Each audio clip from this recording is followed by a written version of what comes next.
إن الحمد لله نحمده ونستعينه ونستغفره ونعوذ بالله من شرور أنفسنا ومن سيئات أعمالنا من يهده الله فلا مضل له ومن يضلل فلا هادي له وأشهد أن لا إله إلا الله وحده لا شريك له وأشهد أن محمدا عبده ورسوله يا أيها الذين آمنوا اتقوا الله حق تقاته ولا تموتن إلا وأنتم مسلمون يا أيها الناس اتقوا ربكم الذي خلقكم من نفس واحدة وخلق منها زوجها وبث منهما رجالا كثيرا ونساء واتقوا الله الذي تساءلون به والأرحام إن الله كان عليكم رقيبا يا أيها الذين آمنوا اتقوا الله وقولوا قولا سديدا يصلح لكم أعمالكم ويغفر لكم ذنوبكم ومن يطع الله ورسوله فقد فاز فوزا عظيما أما بعد فإن أصدق الحديث كتاب الله عز وجل وخير الهدي هدي محمد صلى الله عليه وآله وسلم وشر الأمور محدثاتها وكل محدثة بدعة وكل بدعة ضلالة وكل ضلالة في النار وبعد.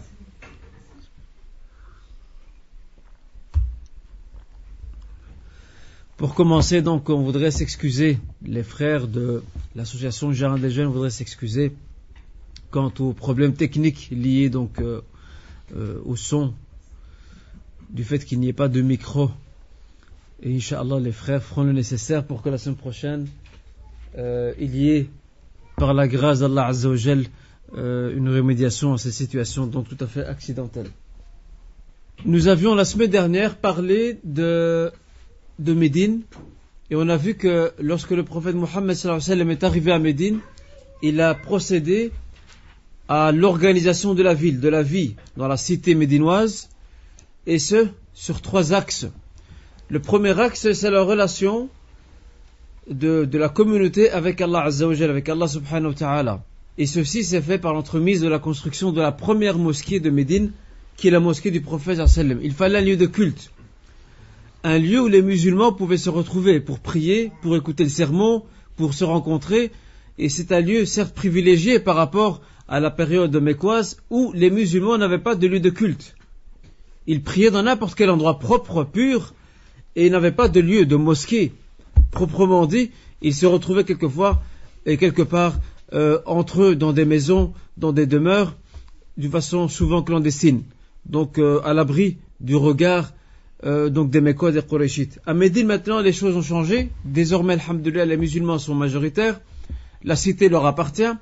Ils pourront désormais bâtir une mosquée afin de pouvoir se consacrer à Allah Azza wa Jalla, cette mosquée qui sera le centre, et ça c'est important, la mosquée sera le centre, le cœur de l'activité de la société médinoise. La mosquée du prophète sallallahu alayhi wa sallam, elle n'était pas comme le sont nos mosquées aujourd'hui. Nos mosquées aujourd'hui, malheureusement, sont des lieux de prière, pas plus. La mosquée du prophète sallallahu alayhi wa sallam avait un rôle beaucoup plus grand. C'était l'école où les musulmans se retrouvaient pour apprendre. C'était aussi une cour de justice. Lorsqu'il y avait conflit entre musulmans ou entre musulmans et juifs, par exemple, comme c'est le cas à Médine, vu qu'il y a une grande communauté juive, eh bien, la mosquée était le lieu, c'était la cour de justice. Le prophète sallallahu alayhi wa sallam recevait les protagonistes, les écoutait et tranchait en toute justice et équité. La mosquée aussi était le lieu où se célébraient les fêtes, que ce soit la fête de fin de Ramadan, Eid al-Fitr, ou la fête du sacrifice. Et quand je dis la célébration de la fête, ce n'est pas seulement la prière, c'est aussi partager le repas, se retrouver ensemble. Il y avait une ambiance sociale. Aussi, la mosquée était la résidence, c'était la chancellerie aussi. C'était la chancellerie, c'était là que le prophète sallallahu alayhi wa sallam recevait les délégations officielles de l'extérieur, qui venaient d'autres tribus, qu'elles soient polythéistes ou chrétiennes ou juives. Il recevait donc ces délégations à l'intérieur de la mosquée. On voit que la mosquée était vraiment le cœur de la vie sociale donc à Médine, et il occupait donc une place donc très importante pour tous les musulmans donc à cette époque. Et on a besoin aujourd'hui de faire revivre la mosquée, d'élargir donc sa sphère et je prends un simple exemple. Et en passant aussi, la mosquée servait aussi de lieu de divertissement. C'était aussi un lieu de divertissement. Ainsi, Aïcha rapporte qu'elle était de son appartement, radiyallahu anha, dans son appartement, elle déposait son front sur l'épaule du prophète sallallahu alayhi wa sallam et elle regardait les esclaves noirs abyssiniens, éthiopiens, qui jouaient un jeu de lance à l'intérieur de la mosquée. Ils faisaient une démonstration à l'intérieur de la mosquée du prophète sallallahu alayhi wa sallam, et le prophète bien sûr n'a jamais interdit cela. Donc aussi au niveau de tout ce qui est divertissement, ça se faisait. Donc divertissement bien sûr permis, licite, tout à fait innocent. Cela se passait à l'intérieur de la mosquée donc de Médine. Malheureusement aujourd'hui, on a quelque part rétréci le rôle de la mosquée. Vous allez me dire, mais à la mosquée, maintenant, alhamdoulilah, c'est vrai, depuis ces dernières années, il y a des fêtes de mariage qui se passent à la mosquée, alhamdoulilah. Il y a aussi des fêtes de ce qu'on appelle l'aqiq, le baptême également. Il y a des rencontres qui se passent aussi, des conférences, des cours, certes, c'est vrai. Mais moi, je voudrais m'arrêter à une chose qui est fondamentale. L'imam de la mosquée, quel rôle a-t-il? Malheureusement, dans beaucoup de cas, l'imam de la mosquée, c'est comme un employé, un ouvrier.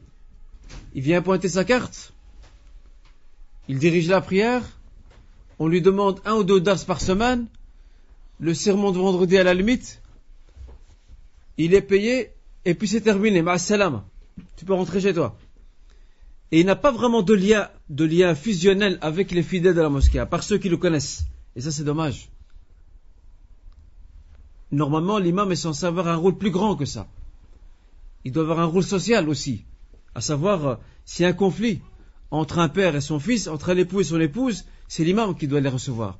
C'est lui qui doit intervenir, car c'est le plus proche. La mosquée est censée avoir un rayonnement sur le quartier, dans la zone, ou la région où il se trouve. Et ça, malheureusement, de nos jours, c'est une chose tout à fait perdue. Mais les premiers musulmans, les Médinois, ont compris que la mosquée, c'est le point de départ. C'est l'école qui va former les hommes de demain et les femmes de demain. C'est là qu'on éduque. C'est là qu'on se retrouve. C'est là qu'on se réconcilie. C'est là qu'on se marie. Telle était la mosquée. Ce n'était pas qu'un lieu de culte où on prie, où on écoute le sermon de vendredi, où on fait qiyamul layl, la prière de la nuit, puis on s'en va. C'était plus que ça. Alors espérons, Inch'Allah, que dans le futur, il puisse y avoir un intérêt un peu plus grand et une conscientisation quant au rôle de la mosquée. Et vous savez qu'actuellement, il y a, je le dis à titre indicatif, depuis quelques années, il y a une ligue qui a été fondée par quelques chouurs et qui s'appelle la Ligue des imams de Belgique. Et bien sûr, la Ligue des imams de Belgique, c'est un très bon projet en soi. L'un des buts de cette ligue, c'est d'essayer de promouvoir les imams des mosquées, de leur donner un plus grand rôle, de leur donner plus grande formation. Et j'espère, parce que bon, pour l'instant, de ce qu'on entend, c'est qu'il y a des formations religieuses poussées, alhamdoulilah, c'est ce qu'il faut.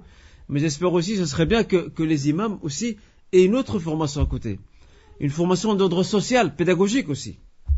Je donne un simple exemple. Je n'oublierai jamais, dans ma mosquée de quartier, c'était la prière, je pense, de l'aube, si je ne me trompe pas. Et l'imam lisait, donc l'imam officiel de la mosquée, il lisait donc des versets de la sourate sourate al-Baqarah. En fait, quand il lisait correctement, il n'avait pas de problème jusque-là. Il y avait un frère derrière qui l'a repris sur un verset. Et là, parce que l'imam, il s'est mélangé les pinceaux. Il s'est un peu perdu, il s'est mélangé les pinceaux. Et puis, qu'est-ce qu'il a fait? Il a fait marche arrière, et puis il a repris, puis il a nié le frère, malgré que le frère a essayé d'intervenir à nouveau pour corriger, bien que le frère avait tort, c'est lui qui s'est trompé, c'était pas l'imam. Il a perturbé l'imam, c'est certain. Alors, que va-t-il se passer après? Lorsque la prière est terminée, l'imam s'est tourné. Et avec un visage colérique, très fâché, il dit, c'est qui celui-là qui me corrige pendant la prière? Et le frère Mskin, il s'est manifesté. Il a fait, c'est moi, smahli. En fait, c'est toi qui avais raison. Moi, je me suis trompé. Je pensais, le chauve, la prochaine fois, t'as intérêt à bien maîtriser ce que tu dis. Parce que des gens comme toi, ils devraient aller recommencer leur prière. Le frère a disparu pendant 2-3 jours de la mosquée. Il est venu plus prier chez nous. Alors que l'imam aurait pu très bien dire, c'est qui a essayé de me corriger? C'est moi, viens. Après que les gens partent, tu viens me voir. Et il discute avec lui, le monasah, il n'y a pas de problème. Et il y a d'autres exemples, malheureusement, et c'est pour ça que je trouve qu'il est important que les imams puissent, en plus de leur bagage théologique, ils puissent avoir un bagage social. Et je dirais même, pédagogique et social, afin qu'ils puissent être à même de jouer leur rôle pleinement, donc dans la mosquée. Et bon, j'espère que ça viendra un jour, je ne sais pas si c'est dans les projets, donc, des responsables de la Ligue, je l'espère, mais c'est hyper important qu'on élargisse un peu le rôle et l'influence de l'imam, parce que l'imam, c'est la référence de la mosquée. C'est le qudwa. C'est le modèle. C'est l'un des lieutenants du prophète sallallahu alayhi wa sallam. C'est l'un des héritiers du prophète sallallahu alayhi wa sallam. Pourquoi? Parce que le prophète lui aussi a dirigé la prière. Et tous ceux qui viendront après lui jusqu'à la fin des temps, et qui exerceront cette mission très noble et honorifique qui est celle d'imam, eh ben c'est clair que ce sont des héritiers du prophète sallallahu alayhi wa sallam.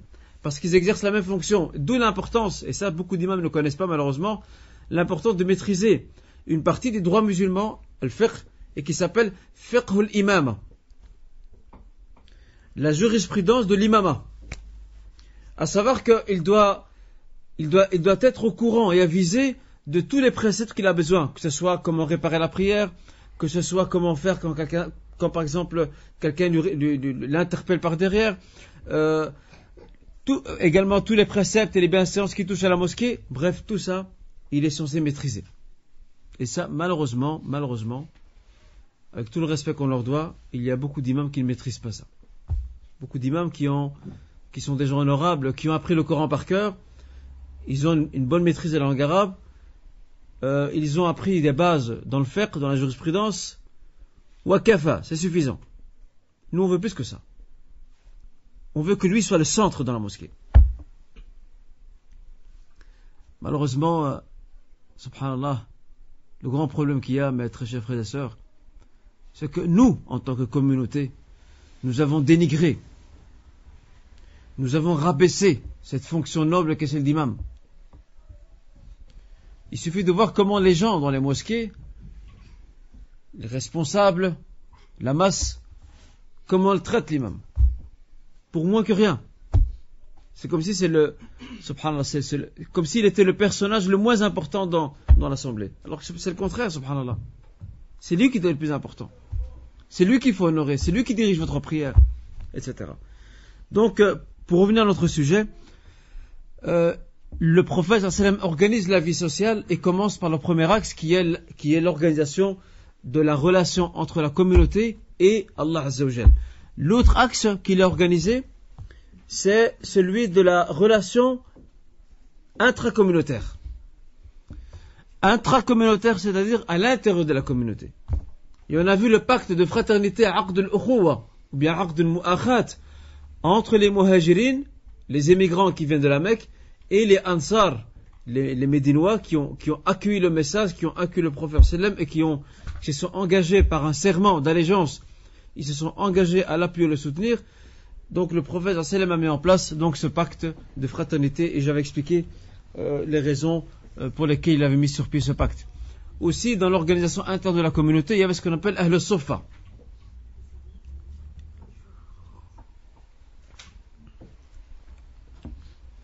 Ahl Suffa, ce sont ces gens qui étaient pauvres, mais pas toujours pauvres.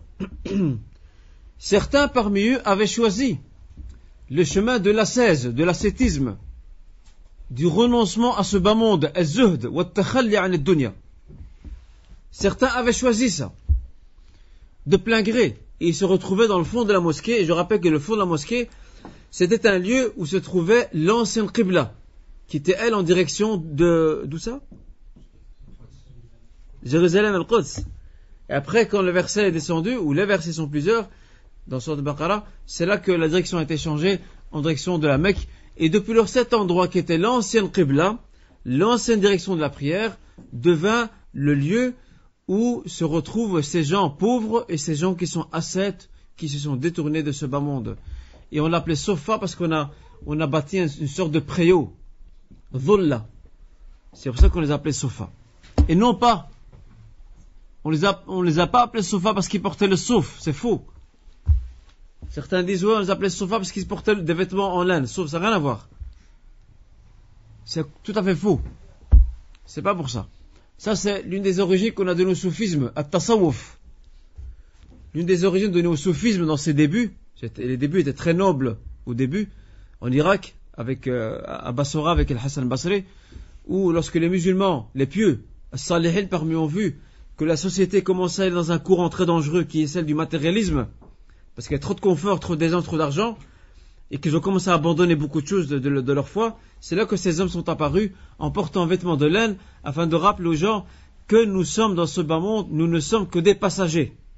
Nous ne sommes pas là pour longtemps. Et ils ont inspiré des générations, à savoir les appeler à ce que les biens qu'ils ont soient entre leurs mains et pas dans leur cœur. Malheureusement, le soufisme a dévié par après en étant influencé par des pratiques tout à fait innovatrices et aussi par certaines traditions hindoues, particulièrement les sagesses hindoues qui se sont petit à petit pénétrées ou qui ont pénétré petit à petit. Donc le soufisme qui lui-même est devenu une multitude de sectes, malheureusement. Alors, nous allons aujourd'hui aborder un nouveau sujet.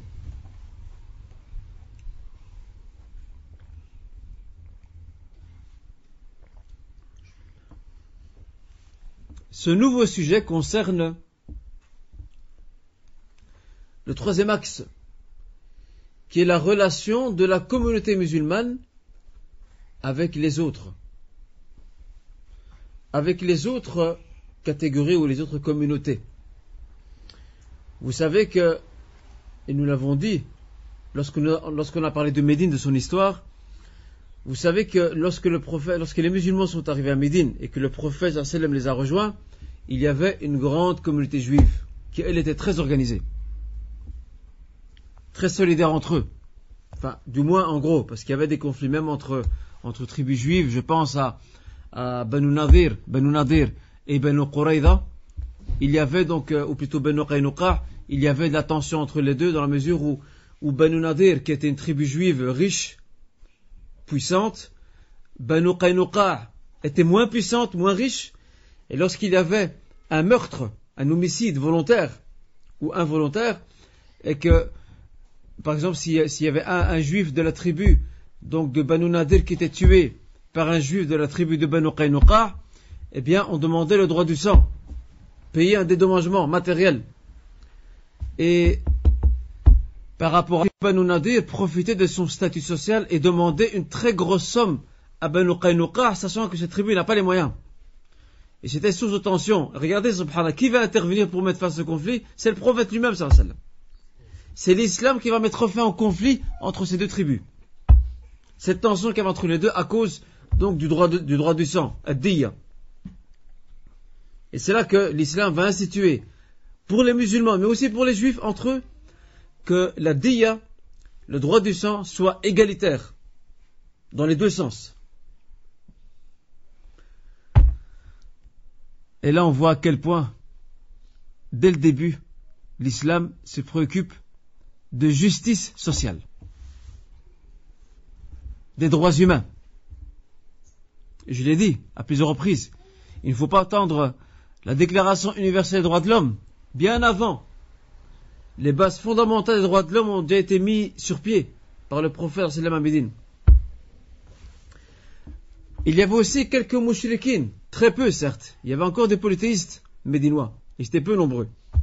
Mais le gros c'était les juifs, et il y avait aussi cette cinquième colonne qui combat les musulmans de l'intérieur et qui est les hypocrites et munafiqoun. Mais bon, eux sont comptés comme faisant partie des musulmans. Alors le prophète sallallahu alayhi wa sallam, qu'est-ce qu'il va faire? Il va, dès son arrivée à Médine, il va mettre aussi sur pied une constitution, un pacte, une charte, wathiqa, une charte de coexistence pacifique avec les Juifs.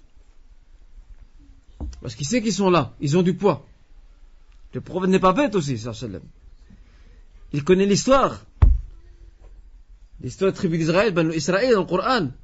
L'histoire aussi des Juifs, avant que Mohammed n'arrive à Médine. Comment les Juifs de Médine ont joué sur les divisions arabes, en semant la zizanie entre une tribu et une autre, pour les provoquer, pour les allumer. Il sait très bien ça. Alors pour fermer toutes les portes, pour que chacun sait ce qu'il a à faire, il va mettre sur pied un pacte. Et ce pacte a été mis sur pied, a été institué avant la bataille de Badr.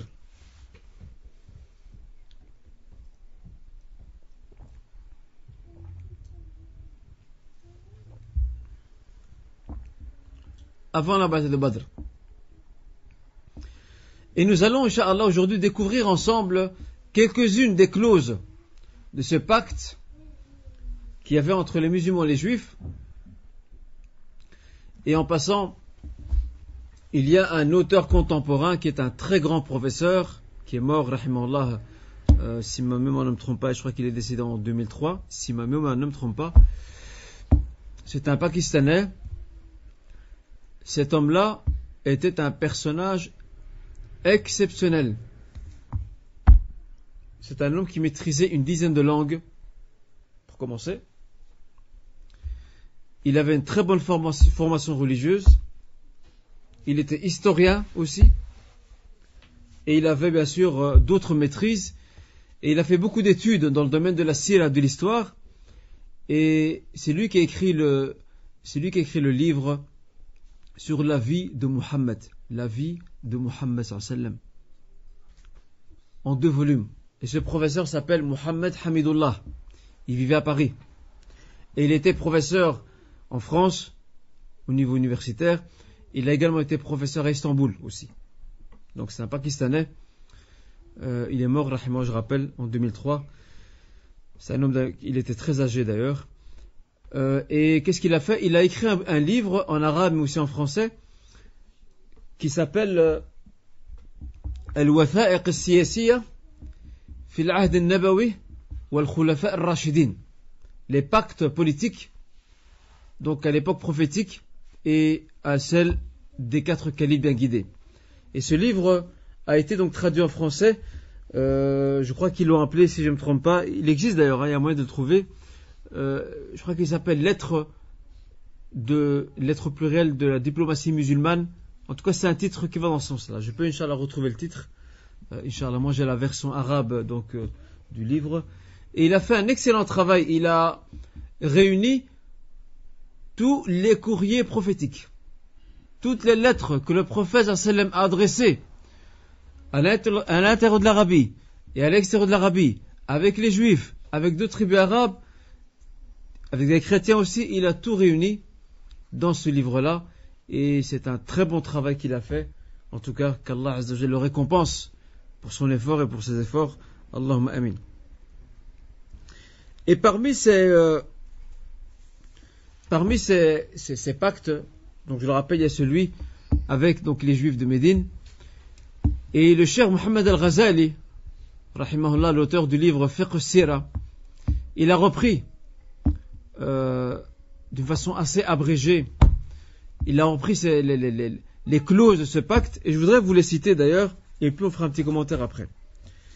Il y en a en tout et pour tout, il y en a 15 en tout.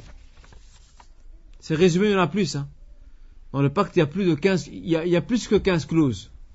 Mais selon ce que j'ai retenu, ce qu'a résumé donc le cheikh Mohammed al-Ghazali pour nous donner un exemple, un échantillon de ce qu'est ce pacte, je vais vous les citer. Et en passant, la plupart des historiens ont confondu 2 pactes, ils les ont mis ensemble. Il y a le pacte avec les Juifs de Médine, qui s'est fait quand?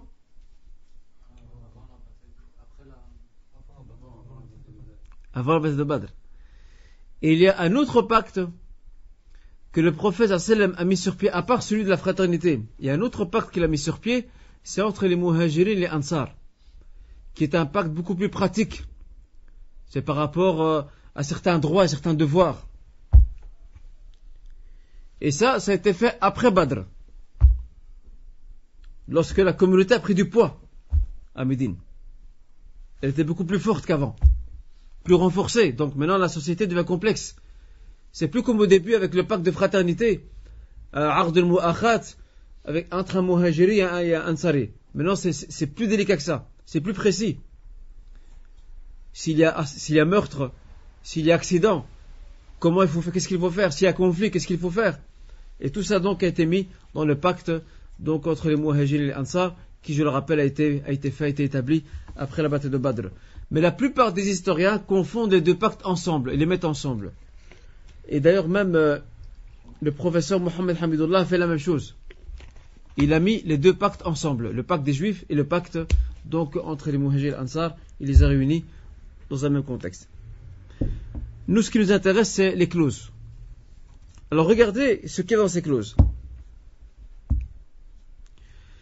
La première des clauses de ce pacte, je vais vous le dicter, il est mis que les musulmans de Quraysh, donc les musulmans de Quraysh et de Yathrib,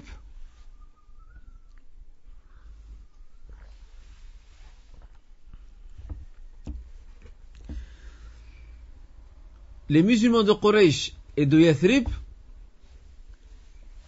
ceux, ainsi que ceux qui dépendent d'eux, ainsi que ceux qui dépendent d'eux et qui les ont rejoints et qui ont combattu avec eux,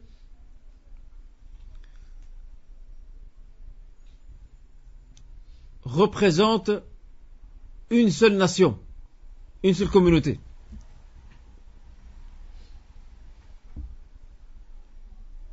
Ça, c'est la première clause. Et après, je passerai aux commentaires. La deuxième clause, les croyants pieux s'opposeront à tout agresseur ou injuste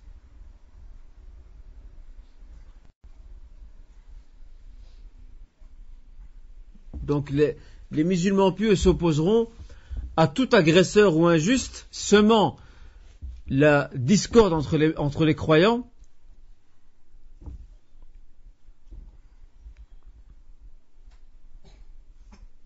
et répandant le péché.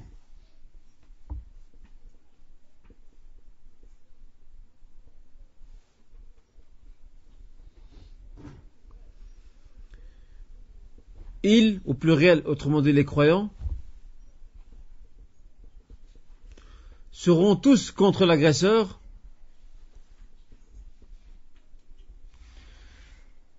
ils, donc au pluriel, on parle des croyants ici, seront tous unis contre l'agresseur,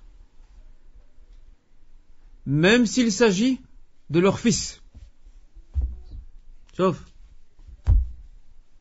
la justice, l'adl.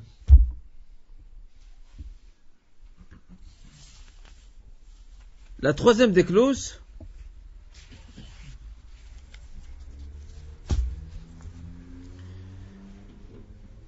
on ne peut en aucun cas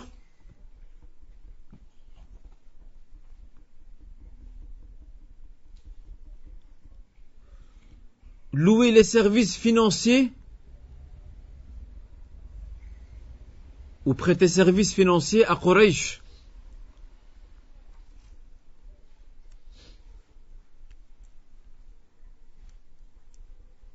Et ça s'adressait aux quelques polythéistes qui étaient à Médine. Ça s'adressait aux quelques polythéistes qui étaient à Médine.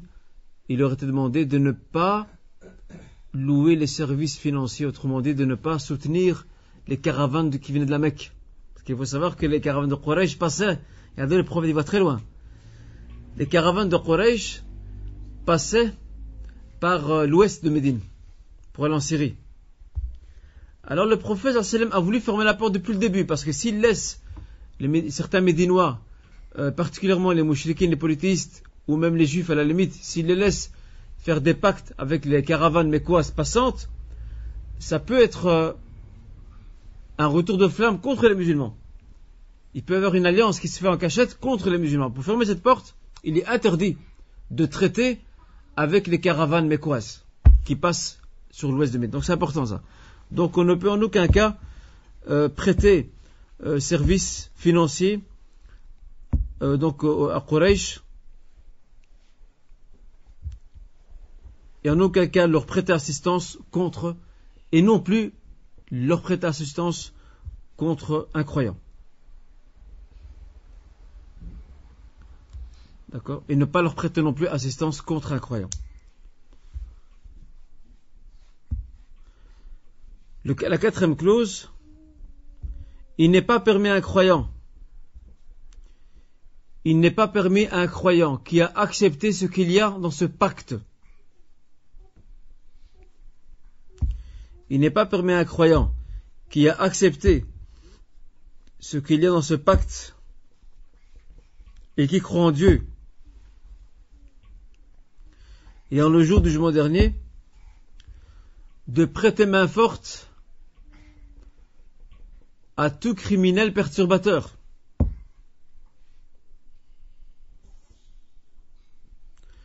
De prêter main forte à tout criminel perturbateur corrompu, et ni non plus de l'héberger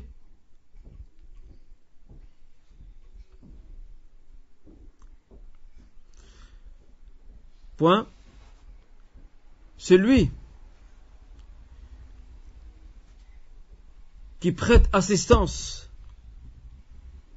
à celui-ci, autrement dit au criminel perturbateur corrompu, celui qui lui prête assistance ou qui l'héberge, aura droit à la malédiction d'Allah Azza wa Jal et à sa colère le jour de la résurrection. Et rien ne sera accepté de lui. Donc celui qui prête assistance ou qui héberge, donc ce criminel perturbateur, aura droit à la colère d'Allah Azza wa Jal, ou plutôt la malédiction d'Allah Azza wa Jal et sa colère le jour de la résurrection, et rien ne sera accepté de lui. On va y revenir après tout ça. Cinquième clause. Les Juifs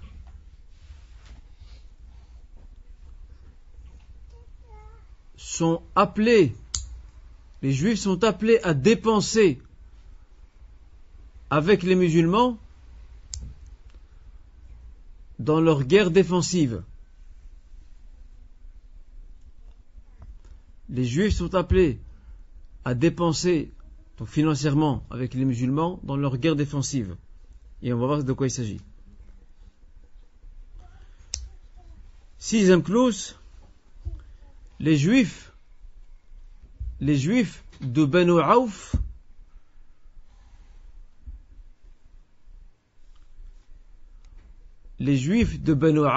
qui était une grande tribu aussi, une grande famille tribale à Médine, les Juifs de Banu Auf, certains disent même que les Juifs de Banu Auf, en passant, d'abord je vais terminer puis je vais vous dire pourquoi.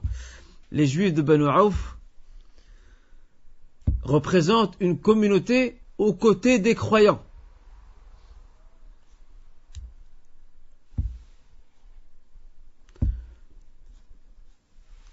Septième clause, donc les Juifs de Banu Auf représentent une communauté aux côtés des croyants, donc côte à côte avec les croyants. Septième, aux Juifs leur religion et aux musulmans la leur. Sauf à l'époque déjà, tolérance. Huitième,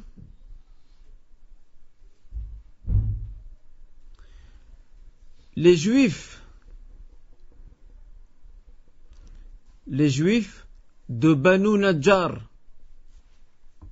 Banu Najjar, c'est B-A-N-O-U ou bien U, ça dépend comment on le transcrit. Et Najjar, c'est N-A-2-J-A apostrophe, enfin un petit chapeau, et R. Les Juifs de Banu Najjar, virgule, de Al-Harith, virgule, de Sa'ida,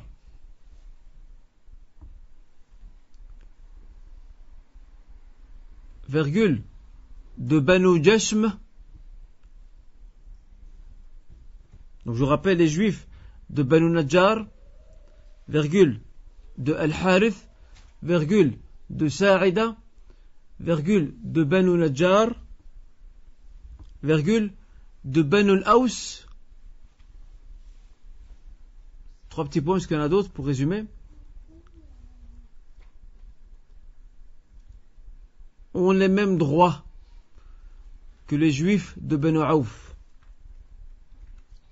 ou le même statut si vous voulez, ont les mêmes droits ou le même statut que les juifs de Banu Auf.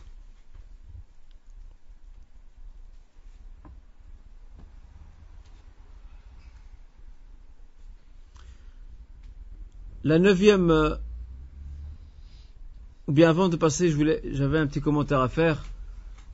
Quand on parle de les juifs de Banu Auf, les juifs de Banu Auf, les juifs de Banu Najjar, Sa'ida, Banu Jashm, Al-Harith, Banu Aws, ces juifs-là, ce sont des Médinois, des Arabes, qui sont devenus juifs et qui ont été intégrés aux tribus juives, qui elles sont immigrantes, qui sont venues, vous vous souvenez, de Palestine, de Syrie. Et comment ça se fait? Il y avait un usage un peu bizarre à l'époque. Cet usage, ça concernait la femme médinoise, arabe. La femme médinoise, si maintenant elle perdait ses enfants en bas âge, chaque fois qu'elle met au monde un enfant, elle le perd, il meurt, eh bien elle faisait une promesse. Regardez, c'était bizarre comme usage. Elle faisait une promesse que le prochain enfant, s'il reste vivant, elle le rendra juif. Et c'est comme ça que, le récit est authentique, c'est comme ça que certains, entre autres, je pense, c'est comme ça que certains Arabes médinois sont devenus juifs, se sont convertis au judaïsme par l'entremise du fait que la mère a décidé de convertir son fils au judaïsme. Et après donc il est intégré directement à la tribu juive. C'est pour ça que le prophète parle ici des juifs de Banu Auf. Banu Auf c'est des Arabes, c'est des purs. Mais ils sont devenus juifs. Banu Najjar pareil, Banu Najjar, vous savez ça, que Banu Najjar fait partie de la famille du prophète sallallahu alayhi wa sallam. Banu Najjar, c'est de Banu Najjar que sont issus les oncles maternels plutôt, du prophète. Amina, la mère du prophète, n'allait-elle pas rendre visite à ses frères et à ses oncles de Banu Najjar à Médine? Ben c'est eux. Mais il y a parmi eux des gens qui sont devenus juifs et qui font partie maintenant des juifs. Mais on les appelle encore Banu Najjar. Comme ça, vous le savez. Neuvième clause de ce pacte. Aux juifs leurs dépenses, c'est important ça, aux juifs leurs dépenses et aux musulmans leurs dépenses.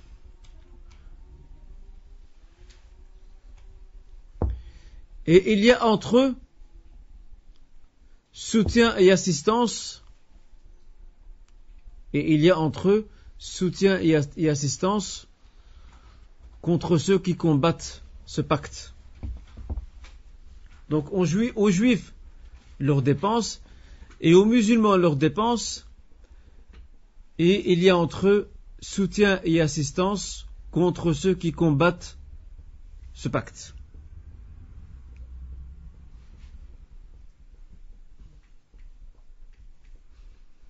La 10e clause, il y a entre eux, et là vous mettez en parenthèse entre les juifs et les musulmans, il y a entre eux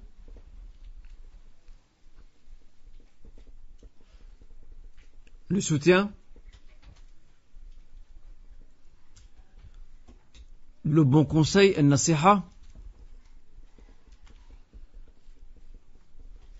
la vertu,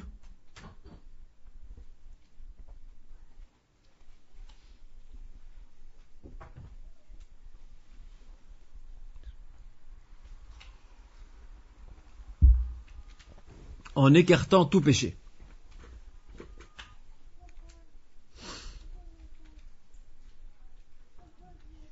Onzième clause.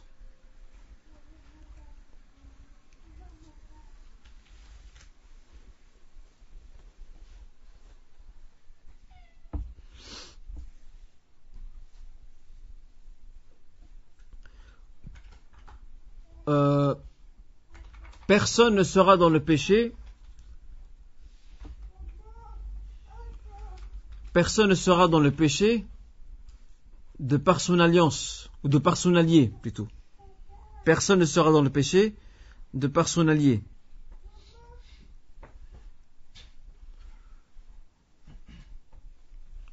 Et il convient de prêter assistance,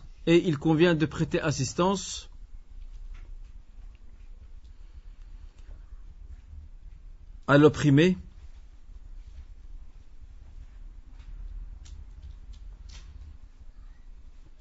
et quant au voisin,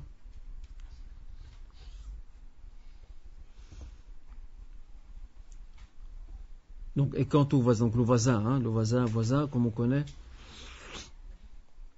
et quant au voisin, il a droit à l'intégrité physique, au respect plutôt, il a droit.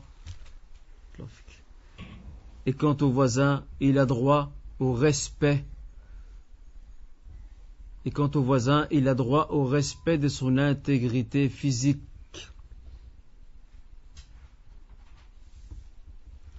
Sans injustice ni péché.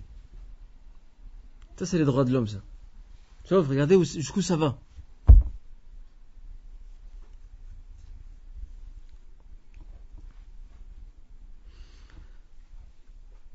La douzième clause, et pas la deuxième, la 12e.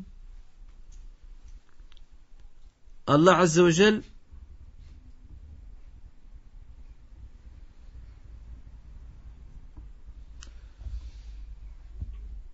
soutient ce qu'il y a de pieux et de vertueux dans ce pacte. Et là, on demande la bienveillance d'Allah Azza wa Jal par rapport à ce pacte. Donc Allah subhanahu wa ta'ala soutient ce qu'il y a de pieux et vertueux dans ce pacte.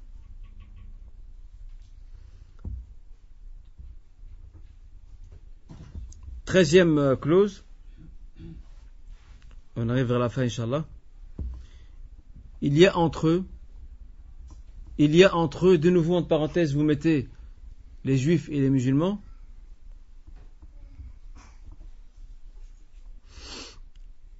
Le soutien et l'assistance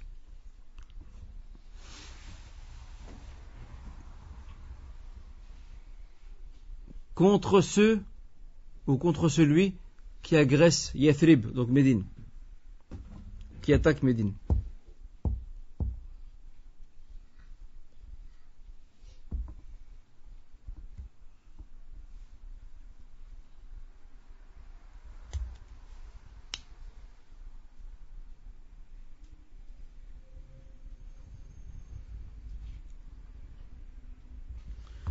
Quatorzième clause.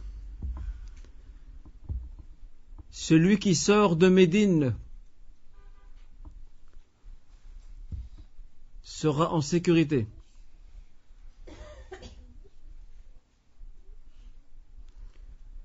Virgule. Celui qui y reste sera en sécurité, sauf celui qui commet une injustice ou un péché. Celui-là, il n'aura pas de pitié. On le poursuivra là où il est. Sauf là, l'ordre.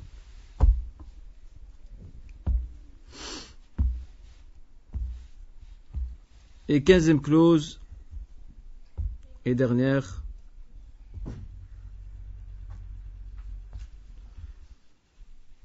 Allah Azza wa Jal apporte sa protection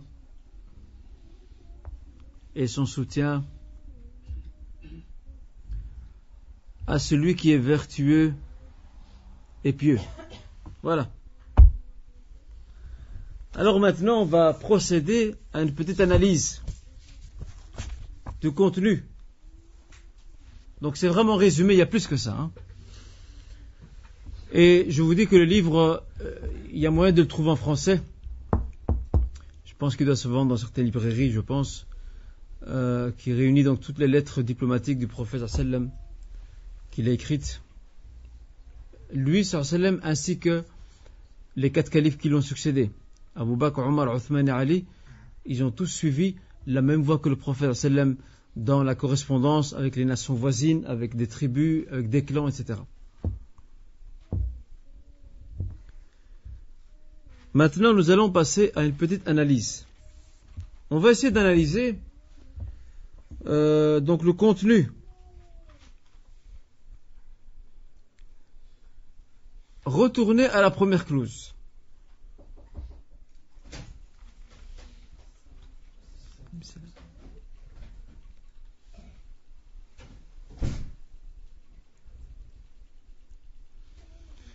La première clause est la base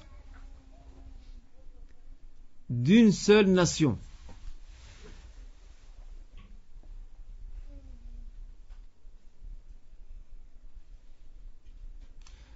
Aujourd'hui, on nous parle beaucoup de citoyenneté. Eh bien, ça, c'est de la citoyenneté. Tu vis à Médine, eh bien, tu es citoyen, tu as des droits et des devoirs, comme les autres. Que tu sois musulman, chrétien, juif, quelle que soit ta confession. Donc, jette les bases de la nation. Qu'est-ce qu'on a dit? D'une seule nation, voilà. Parce qu'on parle de Umma Wahida. Parce qu'on parle d'une seule communauté, une seule nation. Et je préfère le mot nation parce que il y a plusieurs communautés, il n'y a pas qu'une communauté, plusieurs. Il y a les musulmans, il y a les juifs, il y a quelques mouchriquines, donc ça fait quand même 3 communautés. Donc le mot nation est plus approprié parce qu'ils sont tous sur un même territoire. Ils sont tous liés, ensemble. Et on a vu dans le cours de Sira, au début, qu'il n'y avait que 3 villes dans toute l'Arabie qui étaient bien organisées. La Mecque, Médine et Taïf. Eh bien, Médine, le prophète sallallahu venant, il a mis sur pied ces bases. Parce qu'attention, avant l'arrivée de l'islam à Médine, il y avait des pactes qui existaient. Mais c'était des pactes d'alliance par intérêt. Entre les Arabes, les Haus et les Khazraj particulièrement, et certaines tribus juives. C'est des alliances. C'est par intérêt, tout simplement. Ici, le prophète, lui, va plus loin que ça. Lui, il jette les bases d'un État, d'une nation unique, où chacun a sa place. Que tu sois musulman, que tu sois juif, chacun a sa place au sein de l'État. Chacun est citoyen, chacun a des droits et des devoirs. D'accord? Quand on analyse, quand on observe la deuxième clause, on va commenter clause par clause. Quand on observe la deuxième clause, qu'est-ce qu'on remarque?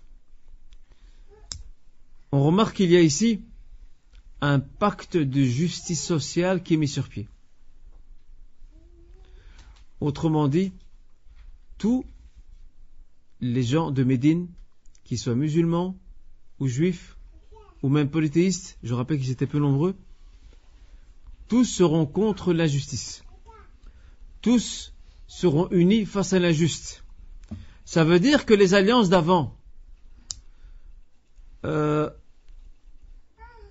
faisait alliance au point que cette alliance, quelquefois, elle allait dans le mauvais sens, c'est-à-dire que, je cherche un exemple pour être précis par rapport à ça.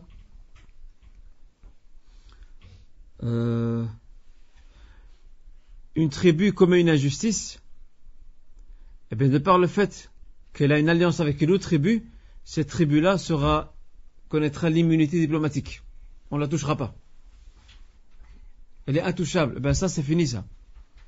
Avec ce pacte-là, on sera tous contre l'injuste, d'où qu'il vienne, même s'il est issu de nos propres rangs, même s'il est musulman ou s'il est juif, eh bien, on sera contre lui. C'est fini maintenant dès que la complaisance, les alliances pour protéger l'injuste, tout ça c'est terminé. Et ça signifie aussi que si on va plus loin, lorsqu'on regarde, si on jette un coup d'œil sur l'article 4, ou la clause 4, ça veut dire ici qu'à partir du moment où on sera tous contre l'injuste, il n'est plus permis de protéger un injuste, un criminel, un coupable, de le protéger parce qu'il fait partie de telle tribu, ou parce que telle tribu est en alliance avec nous. Tout ça c'est fini. Il devra comparaître devant la justice. Regardez la justice, c'est quoi? D'accord? On va plus loin.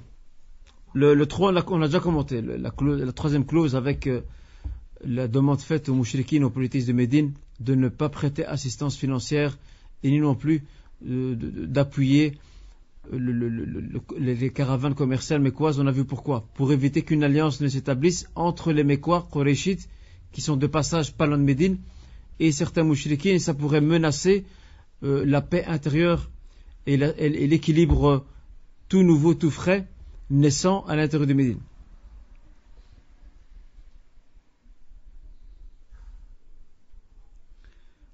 On va à la 5e clause, et après je ferai un résumé général.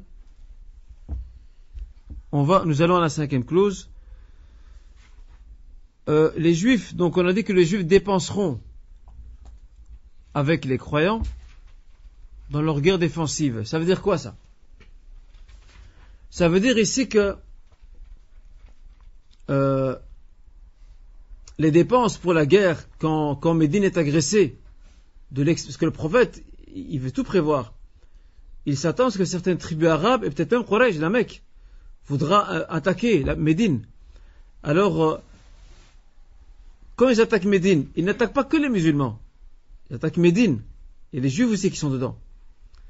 Alors, il demande ici aux Juifs de soutenir aussi l'effort financier dans la guerre défensive. Autrement dit, pour défendre Médine face à l'agresseur, quel qu'il soit, les Juifs doivent aussi participer financièrement au soutien financier quant à l'effort de guerre.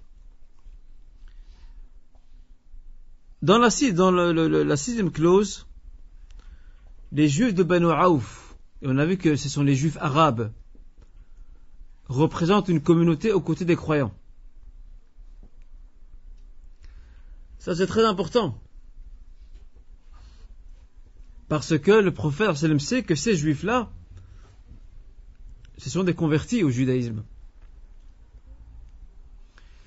Ce sont des autochtones. Autrement dit, ce sont des gens qui sont de Médine. Ce n'est pas des émigrants comme les autres Juifs qui viennent de Syrie et de Palestine. Donc le prophète veut aussi les protéger. Parce qu'il se peut que demain les Juifs, entre guillemets les vrais Juifs, se retournent contre leurs propres frères. Comme il se passe maintenant en Palestine occupée. Les Juifs éthiopiens qu'on appelle les Felasha, à qui on a demandé d'émigrer en Palestine occupée, lorsqu'ils sont partis, ils subissent les pires discriminations racistes de leur part de leurs propres frères les Juifs européens, qui ne peuvent pas les supporter. Et ils disent c'est à cause d'eux qu'il y a la crise et la misère chez nous. Alors que c'est des Juifs comme eux. Pourquoi? Parce qu'ils ne sont pas issus de leur sang. Alors ici, le prophète veut aussi regardez, subhanallah, c'est étonnant. C'est des Juifs pourtant. Il veut les protéger. Face aux éventuels problèmes de demain. Il se peut que demain les autres Juifs les renient. Ou leur font des problèmes. Ou les soumettent à des pratiques discriminatoires. Alors le prophète veut protéger les Juifs arabes de Médine. Il veut les protéger. Où avez-vous vu ça? Cherchez dans l'histoire. Depuis quand une communauté accorde protection à une communauté adverse? Il n'y a pas ça.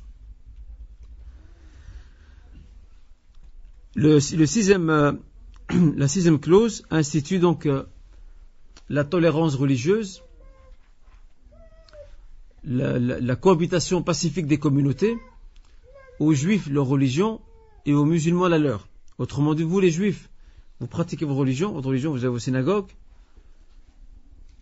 vous avez vos rabbins, vous avez vos fêtes, et nous, on a nos pratiques à nous, on a nos fêtes, on a nos mosquées. Et d'ailleurs, je me suis toujours posé la question, est-ce qu'il y a eu des historiens qui ont essayé de chercher, je ne sais pas s'il y a moyen de trouver ça, je vais essayer un jour d'y penser, vu que bon, les juifs à Médine c'était nombreux, qui dit juif dit qu'il y avait aussi des synagogues. Pourtant, maintenant à Médine il n'y a plus de synagogues, c'est fini, il n'y en a plus. Et la question que je me pose, ces synagogues, moi j'ai deux questions que je me pose. Combien étaient-elles, ces synagogues, combien y en avait-il à Médine? Il y en avait certainement. Et où étaient-elles? Parce que les juifs avaient de l'argent. Ils étaient puissants sur le plan financier. Donc pour eux, bâtir une synagogue, c'était pas un problème. Alors c'est une chose qui mérite, c'est un point historique qui mérite d'être cherché pour savoir combien de synagogues avaient les juifs à Médine et où étaient-elles. Aujourd'hui, lorsque vous allez à Médine, sur la route de Quba, pour aller à la mosquée de Quba, il y a toutes des zones qui sont complètement abandonnées aujourd'hui, mais je ne pense pas pour longtemps, parce que Médine, c'est une ville qui grandit de plus en plus, l'immobilier est en pleine expansion. Il y a toutes des, subhanallah, sur la route de Quba, la route qui mène vers la mosquée de Quba, il y a comme des terrains qui sont abandonnés, où il y a des palmiers, complètement abandonnés, délaissés. Et en fait, on dit que les juifs habitaient là aussi. Ils habitaient dans ces zones. Et donc, moi je me pose la question, je sais pas, si qu'un jour l'un d'entre vous trouve une réponse à ça, combien de synagogues les juifs avaient-ils à Médine et où se situaient-elles? Ça, je ne sais pas s'il y a des auteurs musulmans qui ont fait une recherche là-dedans. Ce serait intéressant sur le plan historique de voir un peu comment les juifs vivaient leur foi, leur religion à l'ombre de l'État musulman. Donc regardez ici, le prophète sallam met en place la base d'un État multiconfessionnel. Ce qui est aujourd'hui chose très difficile. Il suffit de voir le Liban. Le Liban, c'est le pays arabe le plus compliqué. C'est le plus compliqué. Le Liban, c'est hyper compliqué. Vous avez les chrétiens maronites, vous avez les sunnites, vous avez les chiites et vous avez les druzes.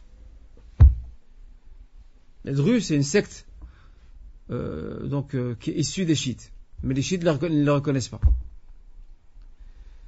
Regardez, il y a combien de... Et ce sont toutes des communautés, hein. Quand vous allez par exemple à Beyrouth, par exemple, je n'ai jamais été, mais bon, de ce que certains frères libanais me racontent, quand vous allez par exemple, juste Beyrouth, il y a des quartiers que pour les chrétiens, que pour les musulmans, sunnites, chiites et druzes aussi. Et il y a des villes à majorité sunnite. Il y a des villes dont la grande partie de la population est chiite. Des villes où il y a plus de druzes qu'autre chose. Et ce sont des communautés qui vivent fermées par rapport aux autres. Et c'est très très compliqué. C'est pour ça d'ailleurs que le Liban jusqu'à maintenant, pour ceux et celles qui suivent les infos, le Liban c'est un pays qui repose sur de la braise. On peut très vite mettre le feu aux poudres. La preuve, ils ont passé plus de 10 ans de guerre civile, d'affrontements donc interconfessionnels. Alors regardez ici, le prophète sallam met en place les bases du respect entre communautés, et parce que c'est une réalité, ils sont là, on ne va pas les nier, les juifs sont là, quelques communautés sont là. Donc il va mettre en place donc les bases de cet état multiconfessionnel. Le 8e point ressemble tout à fait au 6e point. Les juifs de Banu Najjar, de Al-Harith, de Sa'ida, de Banu Jajm, de Banu al-Aws ont les mêmes droits, le même statut que les tribus de Banu Auf. Pourquoi? Parce que c'est des juifs arabes, donc il faut aussi les protéger. Le 9e point est intéressant. Aux juifs leurs dépenses et aux musulmans leurs dépenses. Et il y a entre eux soutien et assistance contre celui qui combat donc cette charte ou ce pacte. Ça veut dire ici que les Juifs de Médine ont une autonomie financière. Ils ne dépendent pas de l'État musulman, islamique. Ils ont leur propre trésorerie publique. Et la trésorerie de l'État musulman, elle est propre aux musulmans, mais en plus, elle a un point commun aussi, c'est que les Juifs y participent également, uniquement dans un seul cas, quand ça concerne ce qu'on appelle al-maslaha al-'amma, l'intérêt commun. Autrement dit, protéger la ville. Tout ce qui concerne la ville, ou tout le monde, la nation, alors tout le monde doit cotiser. Mais tout ce qui concerne les affaires, on va dire, confessionnelles, propres à chaque communauté s'organise à sa manière. Vous voyez? Est-ce que vous ne pensez pas que le prophète Mohammed est un grand chef d'État? Regardez comment il met en place tout ça. Les Juifs, regardez, vous êtes une communauté, vous créez votre caisse publique, votre trésorerie, vos finances publiques. Nous, on n'y touche pas, vous gérez ça entre vous. Sauf quand il s'agit de la vie dans son entièreté. Ce qui profite à tout le monde. Alors là, vous devez aussi participer. Sauf. Le 10e point, c'est, on avait dit que assistance, conseil et piété, donc entre eux, autrement dit, ils vont s'entraider, les Juifs et les musulmans et les polythéistes vont s'entraider dans tout ce qui répond à l'intérêt de la ville.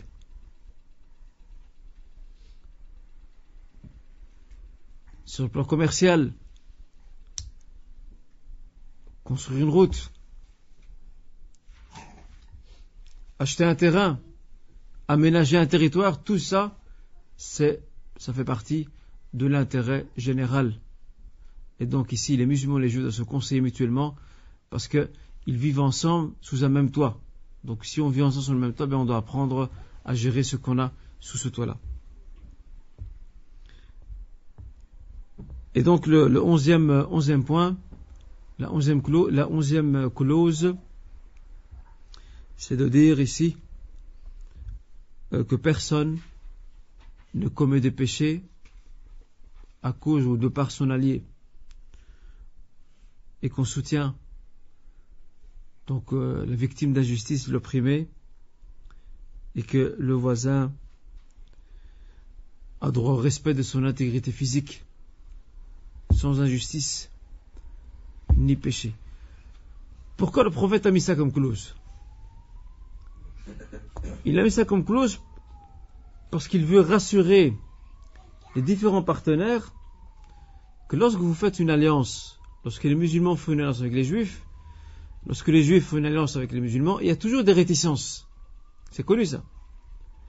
Il y aura certainement des musulmans qui seront contre l'alliance avec les juifs, et il y aura certainement des juifs de l'intérieur de la communauté juive qui seront contre de faire une alliance avec les musulmans. Par principe. Alors ici, le prophète les rassure en disant, celui qui fait une alliance avec l'autre communauté, pour l'intérêt commun, pour le bien commun, ne commet aucun péché par rapport à ses convictions et à sa croyance.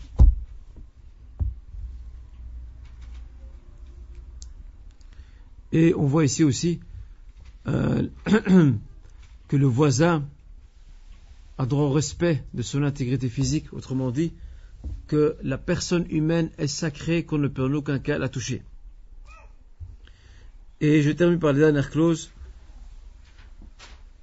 Je vais les résumer maintenant. Les dernières clauses, la 12e, 13e, 14e et 15e, c'est que Allah Azza wa Jal soutient ce qu'il y a de pieux et vertueux dans ce pacte, parce que Allah subhanahu wa ta'ala aime la justice, il aime la paix, il aime la vérité, et tout ce qui va dans ce sens est soutenu par Allah subhanahu wa ta'ala, même si ça vient de non-musulmans. D'ailleurs, il y a une très belle parole d'Ibn Taymiyyah. Écoutez ce qu'il dit. Il dit qu'Allah subhanahu wa ta'ala soutient l'État juste, même s'il n'est pas musulman. Et Allah Azza wa Jal délaisse l'état injuste, même s'il est musulman. Et ça, c'est une grande sagesse d'Ibn Taymiyyah en réalité. Et c'est vrai. D'ailleurs, Amr ibn al-As avait fait allusion à ça. Quand il parlait des Byzantins, des Romains, des chrétiens, ce qui a quelque part permis à leur état de durer longtemps dans le temps, c'est la justice. Ils ne sont pas musulmans, mais ils sont justes. Toi, ou quelqu'un d'autre, ils te traitent, bien sûr en général, sur un même pied d'égalité que les leurs. Eh bien, c'est ça la parole c'est ce que veut dire la parole d'Ibn Taymiyyah. C'est qu'Allah Azza wa Jal est toujours du côté de la justice. Même si cette justice comment dirais-je, est soutenue par un État qui n'est pas musulman. Mais si l'État est musulman et il est injuste, jamais il ne peut espérer le soutien et l'appui d'Allah Azza wa Jal. Impossible.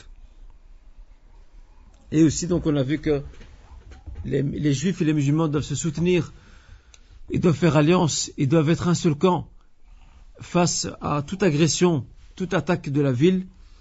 Et aussi, celui qui sort de Médine, il est en sécurité, celui qui reste est en sécurité, sauf ceux qui commettent une injustice ou un péché. Ceux-là doivent être traduits devant un tribunal, devant une cour de justice, donc à l'intérieur de Médine. Ça, c'est un aperçu donc du pacte de Médine. Et donc, comme vous pouvez voir, plusieurs clauses ont été confondues ensemble, celles des Muhajir et Ansar, mais aussi celles propres aux Juifs. Ce qu'on retient, les grandes lignes qu'on peut retenir de ce pacte, ce sont les suivantes. Premièrement, le prophète sallallahu alayhi wa sallam visait à mettre sur pied un État fort.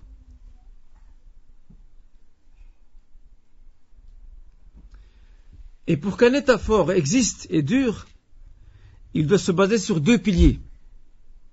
Tout État fort, qu'il soit musulman ou non, pour qu'il dure dans le temps, il faut qu'il se repose sur deux piliers. Le premier pilier, c'est celui de la stabilité. Autrement dit, de la paix civile et sociale. C'est pour ça que le prophète fait des alliances avec les Juifs, il fait des pactes avec eux, afin qu'ils s'entendent bien entre eux. Le pilier, c'est celui de la justice sociale.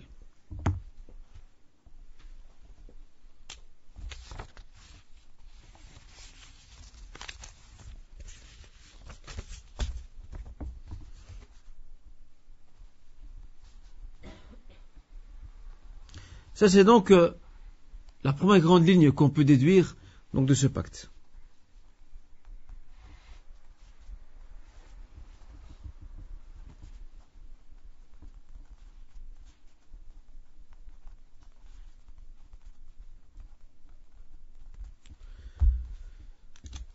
La deuxième grande ligne que l'on peut tirer donc de ce pacte, c'est le respect des croyances et des différences religieuses.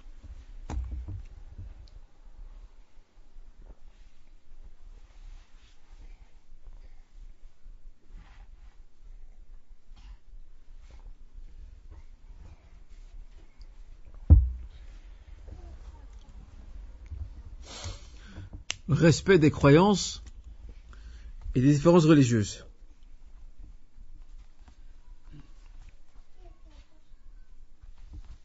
Et ça, on voit ça dans les différents articles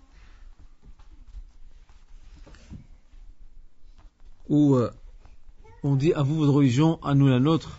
On voit que le prophète sallam incite aussi le respect qui doit y avoir entre les juifs et les musulmans. Troisième grande ligne que l'on peut donc déduire de ce pacte, c'est la préservation absolue de l'ordre moral.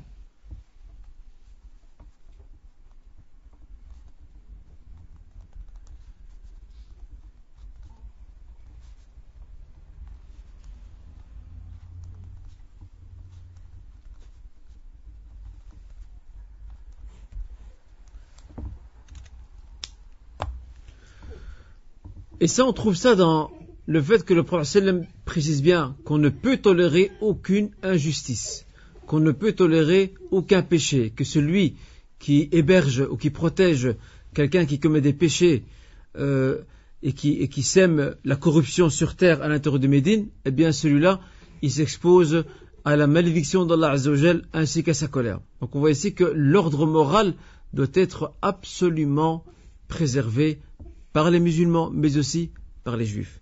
Fini ce qu'il y avait avant, les alliances, la complaisance où on cachait des criminels parce qu'il fait partie de telle tribu avec laquelle on a des liens, tout ça c'est fini. Maintenant, l'ordre moral doit être préservé absolument. La quatrième grande ligne donc de ce pacte, c'est l'autonomie,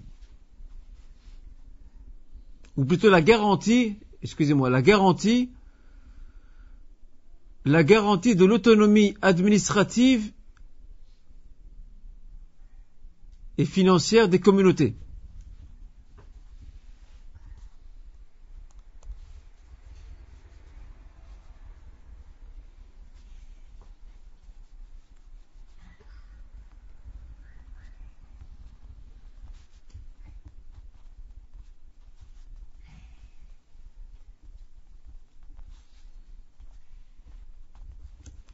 Et ça, on voit ça lorsque le prophète nous dit, voilà, à vous vos dépenses, à nous les nôtres. Qui dit dépenses, dit bien sûr organisation administrative. Maintenant, j'ai une question à vous poser.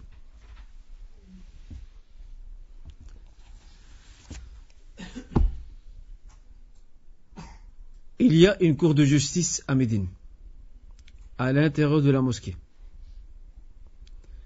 Et le juge, c'est qui? Ah, c'est le prophète sallallahu alayhi wa sallam. C'est lui le qadi. Comment ça se passait pour les juifs? Est-ce qu'ils avaient leur cour à eux tout seuls? Ils avaient leur juge à eux tout seuls? Ou alors ils devaient obligatoirement se référer au prophète sallallahu alayhi wa sallam? Ça, ce sont donc vous avez là les quatre grandes lignes qu'on peut tirer comment dirais-je, du pacte mis entre le prophète sallallahu alayhi wa sallam ainsi qu'entre le prophète sallallahu alayhi wa sallam et les juifs. Qu'est-ce qui se passait? Oui, Fahim? Ils avaient le prophète sallallahu alayhi wa sallam, mais le prophète alayhi wa sallam jugeait selon le Torah. Je retiens ta réponse, Fahim. Allez. Vous avez aussi un rabbin. Ouais? Un rabbin. Donc les juifs maintenant, Fahim nous dit que les juifs se référaient au prophète sallallahu alayhi wa sallam qui jugeait entre eux. Selon leur livre à eux, c'est ça, hein, selon la Torah. Notre frère Ali nous dit que les Juifs avaient leur rabbin, c'est ça? Et puis il a envoyé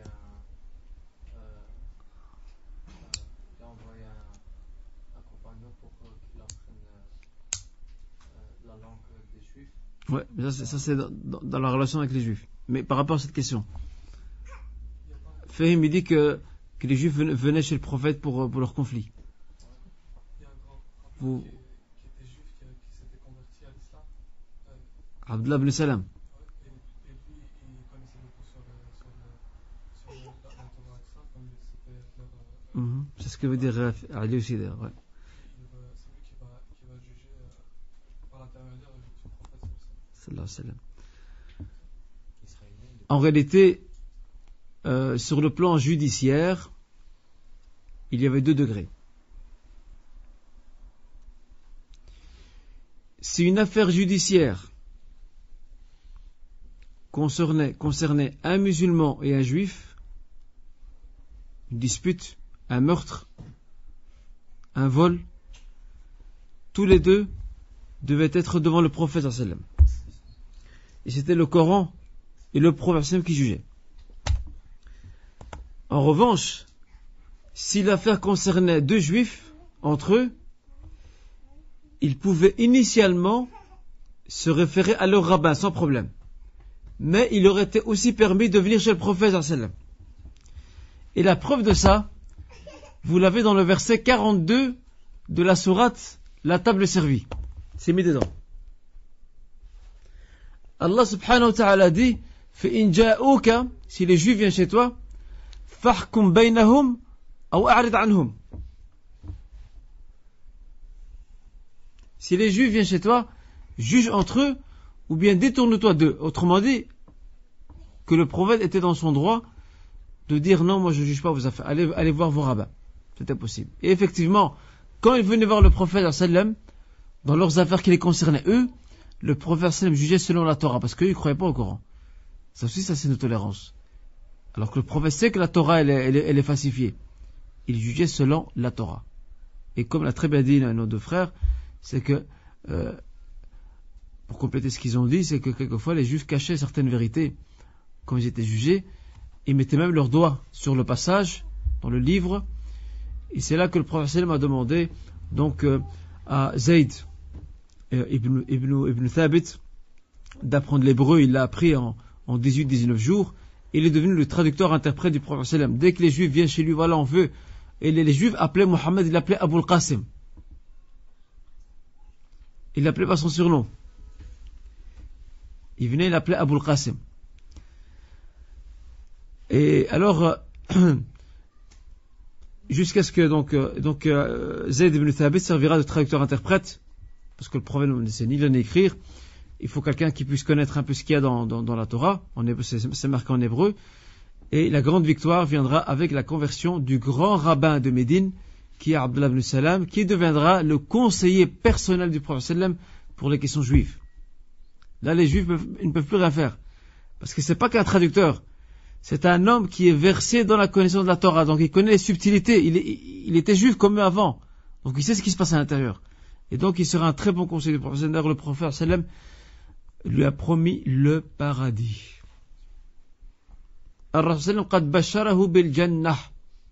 Le paradis lui était promis. C'était un homme très pieux, Abdullah ibn Salam. Radiyallahu anhu ardah. Voilà, c'est ici que s'arrête notre cours pour aujourd'hui, Inch'Allah Ta'ala.